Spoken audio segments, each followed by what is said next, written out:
Hi, my name is Mr. Exum and welcome to my EdTech channel where I show you how to get the most out of technology in the classroom.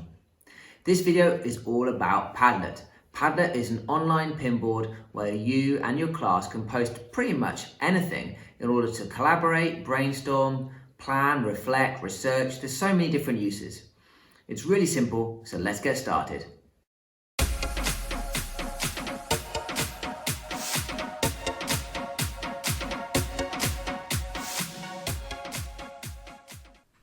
Okay, so Padlet is all about collaboration.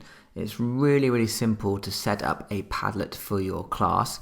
Essentially, it is a blank bit of web space which almost represents sort of a blank wall, let's say, in your classroom, where normally you'd get all the students to write something on a post-it note and to go and stick that bit of post-it note up on the wall so they can all see each other's ideas. That's really where Padlet comes from, but it's more than that, because you don't just pin a post-it note on, you can share on that wall, on that digital wall, all sorts of content. Pretty much any file can be embedded in there. So it's an opportunity for them to share their own work, to share research they've done, web links, videos, songs on Spotify. Pretty much everything could be shared onto a Padlet wall. And you could set it up for small groups to collaborate and plan together, or you could have it as a whole class Padlet for you all to be able to collaborate and share information on that bit of web space. So first of all, go to padlet.com and sign up. Okay, you've got Google and Microsoft already in there, so if you've got a Google school or Microsoft school, you can just go straight in with your Microsoft account, let's say, and here we go, we are logged in. So what are the options? We've got make a Padlet, join a Padlet, or gallery. Okay, now the gallery is examples of Padlets that are already out there. Quite good for you to get an idea of what can be done, and you can use these, you can remake these, you can copy these yourself if you want to. But we're going to make a Padlet, okay? And we've got these 8 options when we make a Padlet. It does explain a little bit about each one. You can just have a standard wall. A canvas allows you to show arrows, so it's quite good for sort of brainstorming or showing workflow, connecting ideas. A stream will just put everything in one long line rather than allow this kind of patchwork wall arrangement. Grid is a little bit more fixed. Then a wall.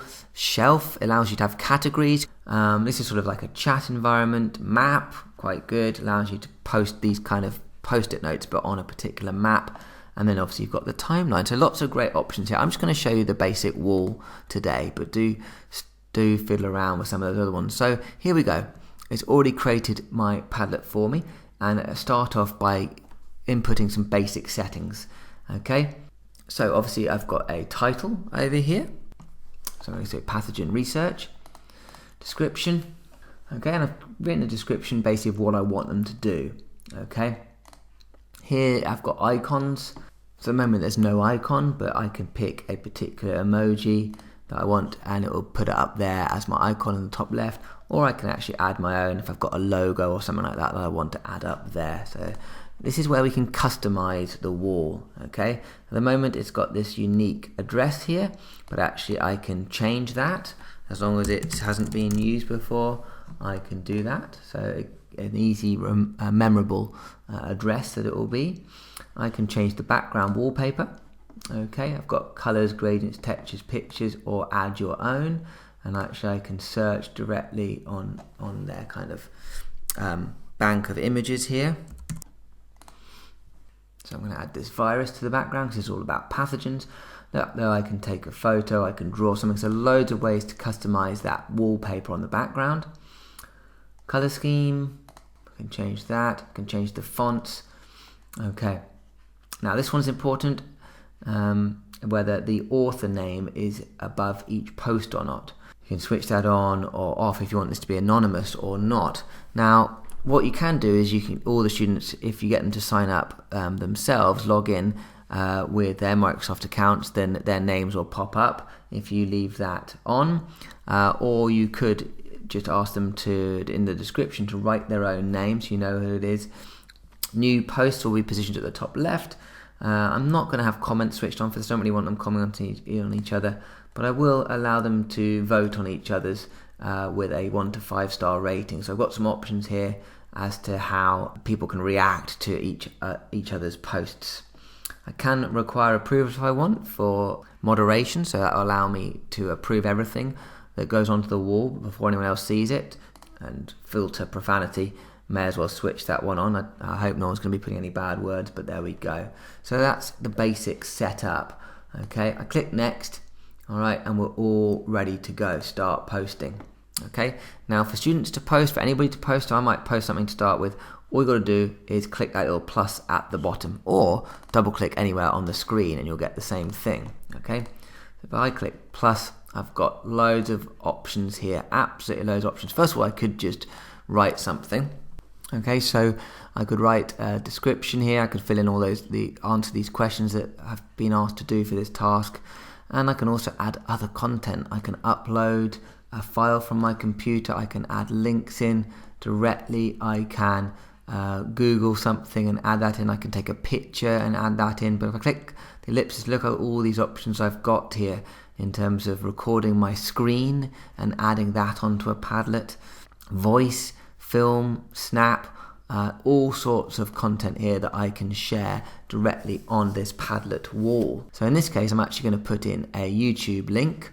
All we'll do is go to YouTube, find the video I want, copy that, and go to the link button and paste that in there, and it will nicely embed that as part of my little post-it note. So it's going to go on this digital wall here. There we go. When I'm ready, I just click off it and there it is. Okay, it can be dragged around. I'm the owner, so I can drag it wherever I want. I can change the color, so I can color code them once the students have added them. As I'm the owner of this Padlet, I can delete any that I don't want on here. So students can start adding content very easily. But before they do that, I've got to actually share the page with them. So up here I've got my share options.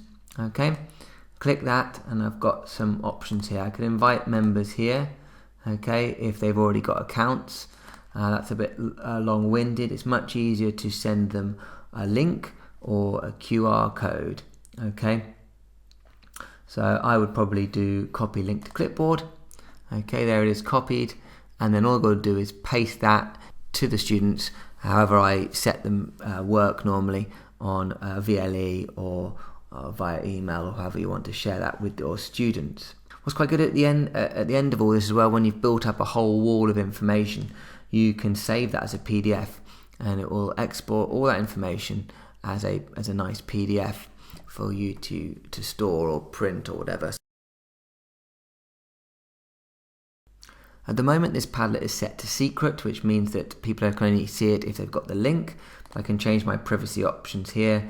I can actually make it password protected or completely private if this is just something for me to do my own research with, or if I wanted this to go completely public, that is there as well. So I've got a few privacy options there on the Padlet. If I want to get back into my settings, I click on my settings cog up here, and to go back to my Padlet homepage, I click back there and we'll now see it added here. The free version of Padlet only allows you to have 3 Padlets on the go at any one time. So that's the only frustrating thing, is you may have to remove a Padlet in order to create another one. Just to show you some I've made earlier, this is a similar one on pathogens we can see here. And we can see all of the students' work, see their names, see what they've added. And here's one to do with GM crops. Okay, we had 2 Padlets going on, arguments against GM crops and arguments for GM crops, different groups working on each Padlet, and then we looked through those at the end of the lesson in the form of a debate to see the differences and the arguments on both sides. So you can think about setting up a Padlet for a whole set or for individual groups in order for them to plan a task or brainstorm or collaborate. What's quite nice is you can do this live and you can see all the information being populated on that Padlet wall as students are working independently or remotely. You can see all that appearing. So there you go, a really useful collaborative tool for students and teachers to engage with each other. Check out my channel for more great tools. For now though, I hope that was useful and thanks for watching. Don't forget to subscribe and click the bell icon. See you next time.